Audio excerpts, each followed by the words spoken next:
È iniziata così la finale dell'11° Palio delle botti di Vittorio Veneto. Domenica pomeriggio in piazza Acededa si sono confrontate 11 squadre da tutta Italia. Una corsa tremenda, spingendo e guidando una botte di quasi un quintale, per un circuito da oltre 1 chilometro tutto di salite e discese da spezzare le gambe.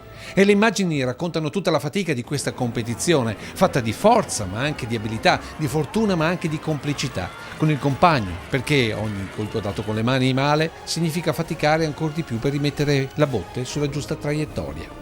Una competizione unica, ideata dall'Associazione delle Città del Vino. Migliaia gli spettatori che incitavano la propria squadra in una staffetta che ha riservato diversi colpi di scena.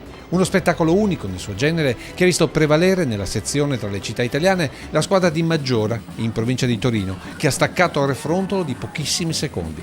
Ma quello che rimane è una gara che si perde nella storia dei nostri borghi durante i tempi delle vendemmie e che ieri come oggi ha avuto la capacità di riportare la gente lungo le vie e in piazza, ricreando quel senso di comunità troppo spesso dimenticato.